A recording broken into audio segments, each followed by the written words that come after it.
Welcome to this edition of Backstage Pass with Leah Chang. I'm your host, Leah Chang. Today, I'm at the Regal Union Square for the 48th Asian American International Film Festival.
Fabulous, fantastic, fierce, fierce, fierce. We're gonna live right fun tonight. We are the hag, we are the hag.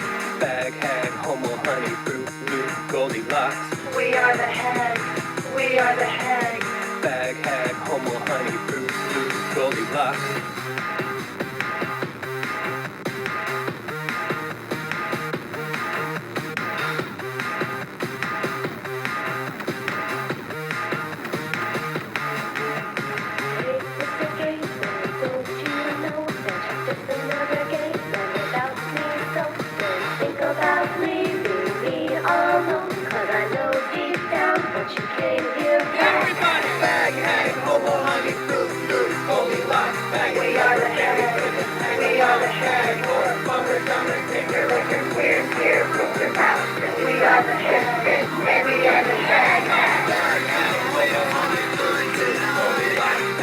Fantastic.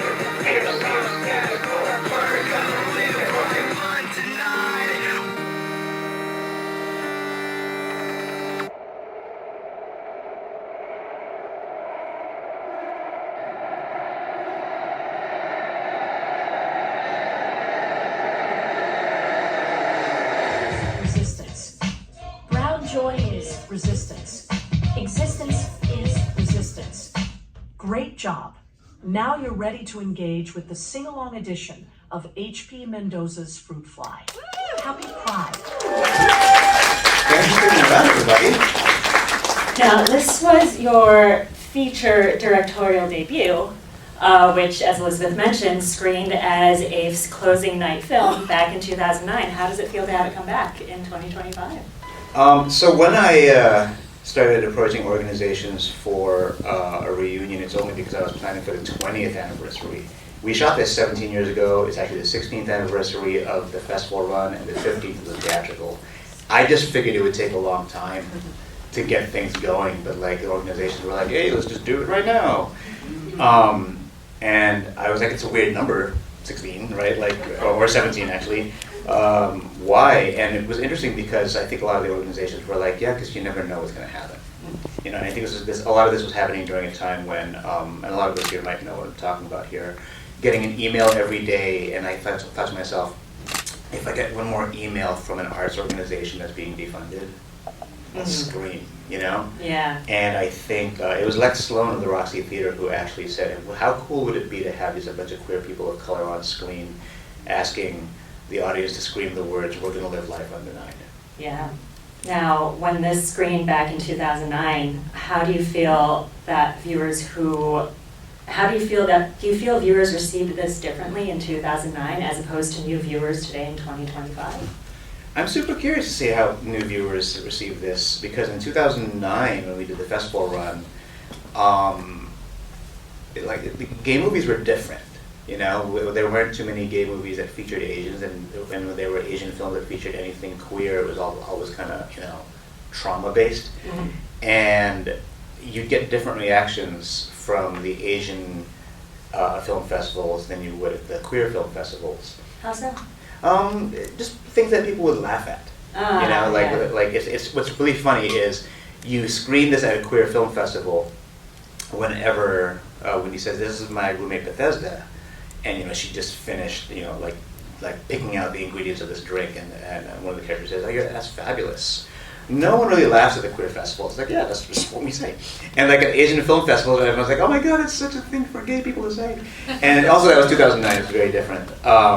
What's interesting now, before I fast forward to now, I will say that during the shooting of Fruit Fly, we were in San Francisco, and we had we had Proposition 8 looming over us, and I don't know if you guys remember what Proposition 8 was, but it was a proposition to ban gay marriage, and it felt really, really just oppressive to feel like your rights were on the line, you know? Mm-hmm. And I think what's interesting is in 2025, it's not just a San Francisco thing. Yeah. All of a sudden, it's become the national conversation, and seeing this with groups of people in different theaters, whether it's Los Angeles or San Francisco or here, hearing how people react to things, people are watching this with like nostalgia now. And I don't know if people are taking new things away from it. Maybe I'll find out if I talk to you guys afterwards. But I think a lot of people who've seen the film already, they're just kind of reflecting on what's happened over the past 16/17 years. Yeah, and speaking of the past 16 years, not only have you made huge strides in your filmmaking career, you have now had 5 feature films you've directed that have reached distribution, a run at Tribeca. You won the Best Director Award at the Ure Film Festival for your Tribeca film, The Secret Art of Human Flight, if anyone's seen that. Brilliant, brilliant film. Thank you. With that experience behind you, but also the experience of the past 16 years of living in this country, as you mentioned at the time, Prop 8, a few months before, gay marriage was legalized in the state of California. And even back in 2004, the city of San Francisco issued the first marriage certificate to a same-sex couple. That was the city of San Francisco, where the movie takes place, and then California legalized gay marriage. But then just a couple months after that, Prop 8 came into the fold to threaten those rights.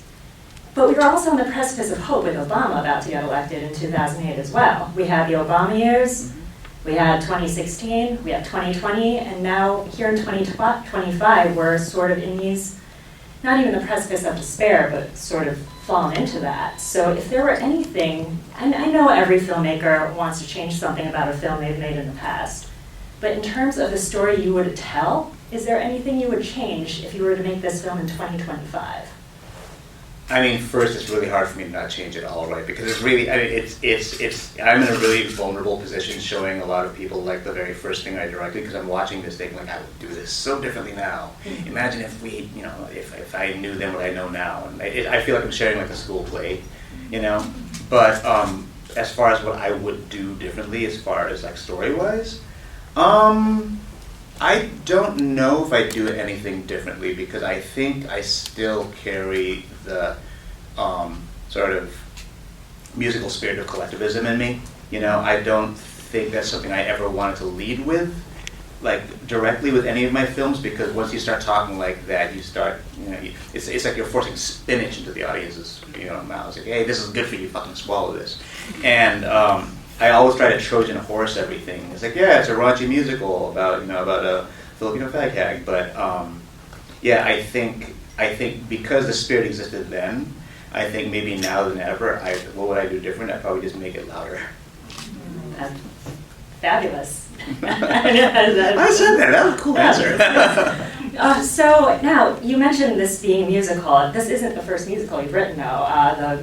Even though this was your directorial debut, you wrote another musical, COLMA the Musical, if anyone's seen that. Yeah. It's streaming online if anyone wishes to seek it out. But that was 2006, right? Yeah, and I want to shout out, sorry to do this to you, Rich, but the director of COLMA the Musical is sitting right over there.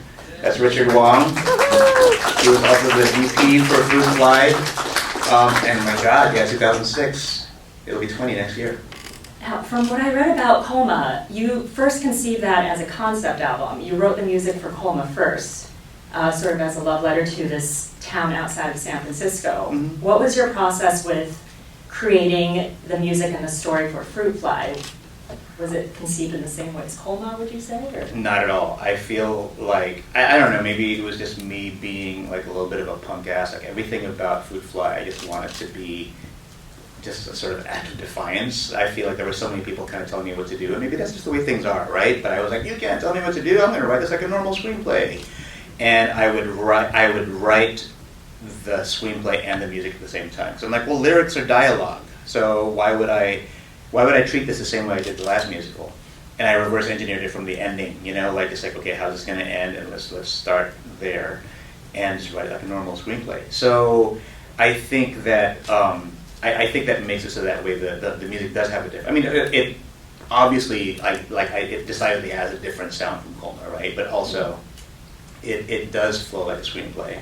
Yeah, exactly. And then you had a DECAY Release, which screened here 2 years ago as a centerpiece film. That was nuts. Thank you. Yeah, that was incredible. One of my favorite film festival memories of all time. That music was just, and it was a 3-screen cinema piece.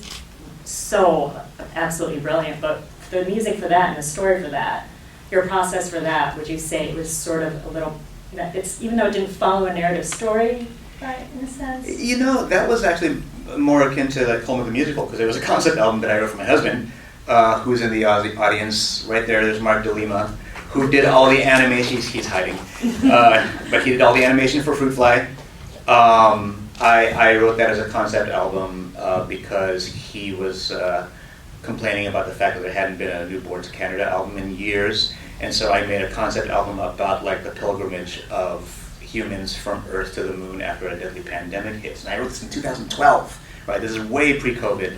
So when I was commissioned, when the Sylvain Foundation was, they commissioned 99 artists to reinterpret Noah's Ark. They said, do you have anything that could fit this? I'm like, do I? And I kind of did the same thing. I'm like, okay, I'm going to take this, write some new music, and turn it into a film. So that was, you know, that might be my sweet spot. For all I know, I should never do another Fruit Fly. Like maybe I should stick to like the DECAY Release format, but that was closer to COLMA than it was Fruit Fly. Surely have one more musical in you, at least one more to write. Oh, I'm going back. Oh, yeah, interesting. it's funny that what's haunted me for a while is like right after I did Fruit Fly, like the Chronicle actually like made this headline. It's like H.P. Mendoza's last musical, because G.L. Johnson interviewed me, and I was kind of just like, I hate being pigeonholed. I'm going to make a horror movie next. And most of that was because I was just in this phase of just like, you don't know me. Like, I'll do whatever the fuck I want. And really after doing all of these different genres, like in the end, I'm just like, I just want to do musicals. I just want to, you know, I'd like more money to do musicals. I do admire the way. So with a lot of your films, I do admire how you stay to something honest. I notice the endings of a lot of your films. They don't steep in the trauma or despair, but they also don't tie things up in a neat, happy ending. It tends to lean into the gray area, which I do find honest and I do like a lot. And I think it's when I do want to steer this conversation towards queer cinema, because representation at the time you made this film, queer representation on film and TV, I think we saw a lot of that coming up around the late 1990s and 2000s. If you look at same-sex kisses on TV, the first lesbian same-sex kiss, the first lesbian kiss on network TV was in like 1991 here in the United States, and then the first gay kiss was in the late 90s. But when you look at what those relationships were, those kisses weren't necessarily consensual, and they were played as a joke. And then you sort of had this, then when you look at same-sex kisses between main characters in like steady relationships, those were coming up in the 2000s. Now, how do you think that's changed since the time you made Fruit Fly? Oh, you mean like now versus? Oh, I mean now. Oh my God, everything's queer, right? Like it's great. I love seeing how how ubiquitous it is. I mean, it carries some extra baggage too. Like now we're seeing queer-coded things that don't necessarily need to be queer-coded, and I'm kind of watching everything now. I'm like, are you pandering to me? Like this is a pancake commercial. But you're right. Like I don't know if you all remember when Ellen DeGeneres came out. Like there was the queer episode, and there was like trigger warnings. Right? There was like a warning before the episode, like there's going to be a gay kiss. And it was a gag. It was so tame. It was like between a straight woman and Ellen. So it was actually a joke. To your point, it wasn't portraying a tender relationship. It wasn't portraying an actual relationship. It was still a gag. It was a parody almost. And now we see them on TV, and we don't really think twice about it. Right. Those strides had to be made at first. Mm-hmm. Now when it comes to Filipino-American representation, we did have this sort of indie uprising of filmmakers in the early 2000s who made one-off films here and there, like the debut of Jean Cajon and Francisco Aliwala with Disoriented. And they only made that one film, and then that was it. It was one and done. Then they went into other fields. So there's this idea of the representation is important behind the screen and on camera, but moving it forward in terms of further behind the scenes, the decision makers who market the film, who push the film out there, who give it a platform. Mm-hmm. In terms of the change in film representation since then, would you say there's more support now for that? I mean, it's kind of like what I'm saying with queer representation. Yeah, it's great that we're seeing a lot more Filipino people on screen, but I still am seeing a lot of like box ticking sometimes. I'm kind of like, oh, okay, you need a person of color. So like you still have an all-white cast and there's like the Filipino best friend. And by the way, when I'm talking about the Ellen kiss, like I'm not decrying it. Like I'm pointing out that it was a baby step, right? And we need baby steps. Like revolution doesn't happen overnight. Same with Filipino-American cinema. I think that what like Jean Cajon and Rod Polito faced when they made the debut and the flip side, respectively, was nothing existed in the Filipino-American landscape before their films. And so they were tasked with representing a monolith.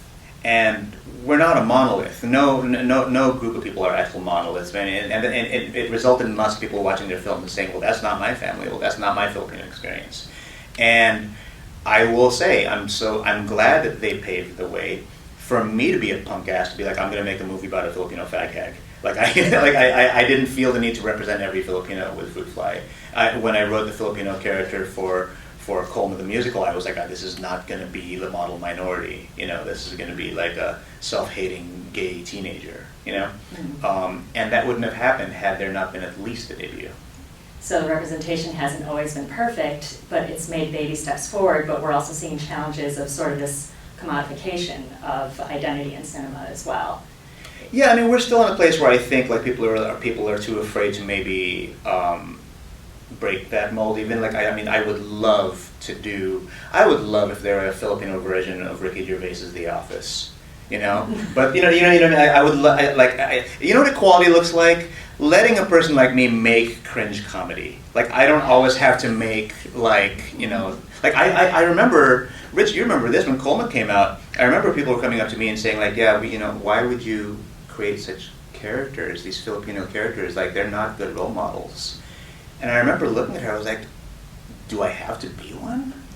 Like, would you do this to my white counterparts? Mm-hmm. And what's interesting is like now we're starting to see that. I think we're starting to see that with.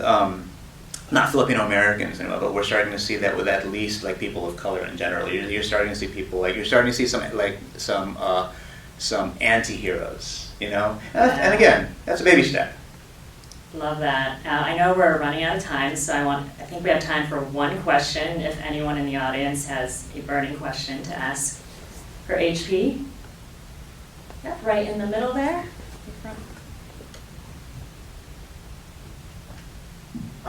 The amazing thing about movie musicals is the diegeticness, and I love basically, especially the meta monologue that Teresa did.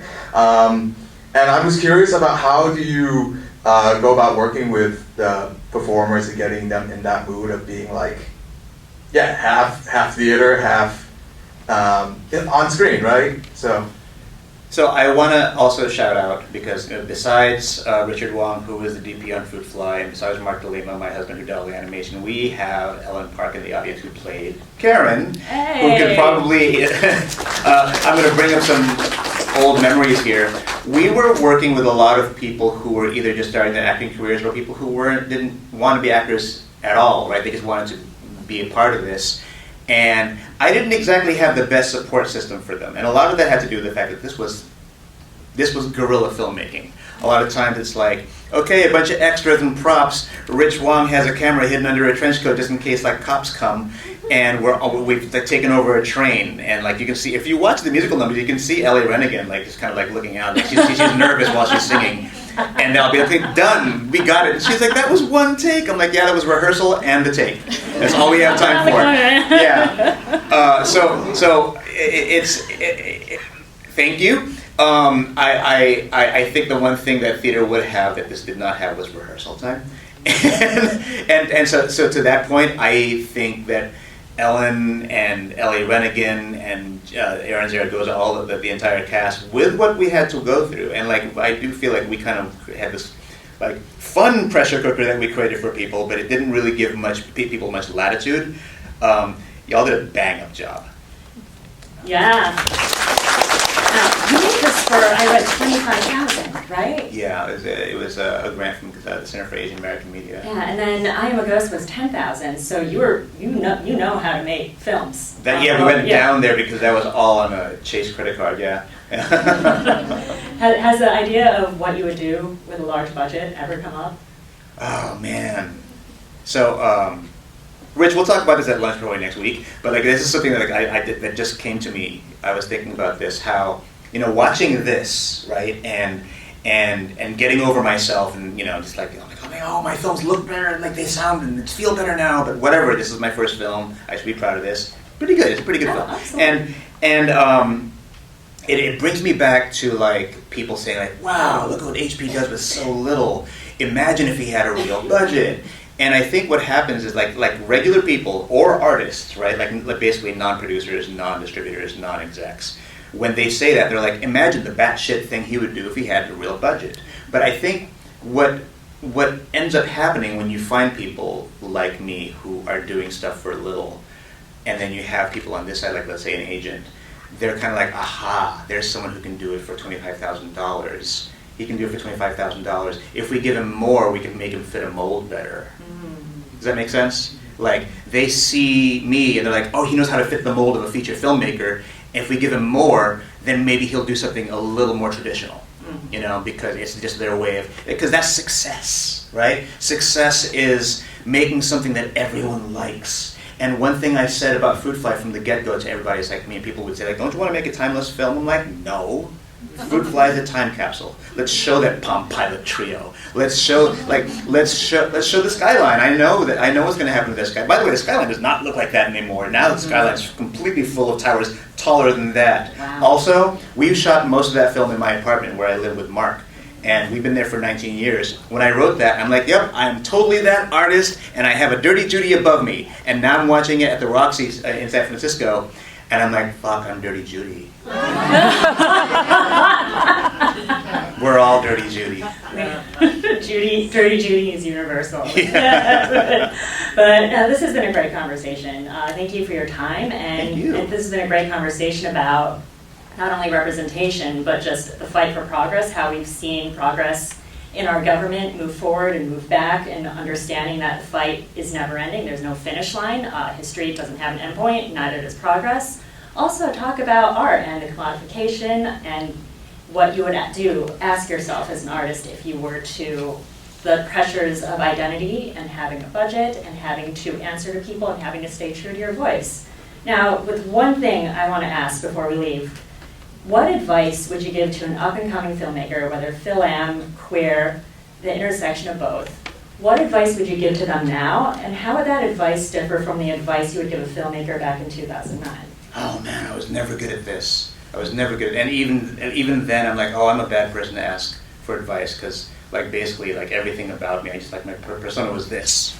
And I'm like, I wouldn't tell a film student to do that, like this dropout filmmaker telling a film student, drop out. But and so I didn't give advice, and now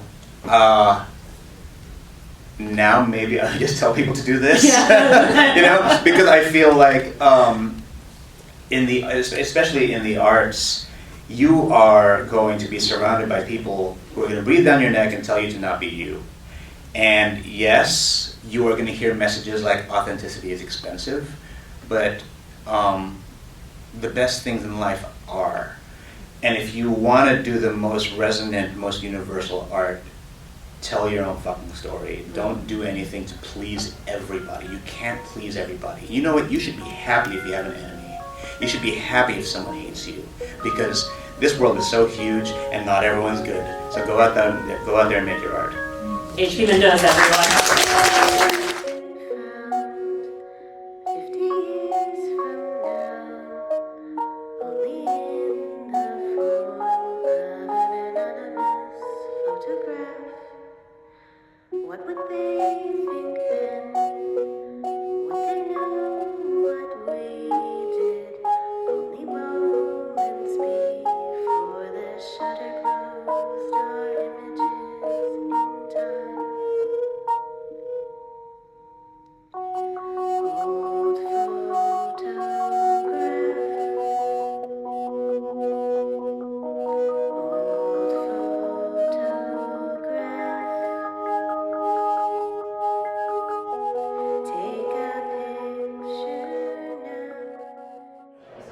Thank you for joining me for this edition of Backstage Pass with Leah Chang. Until next time.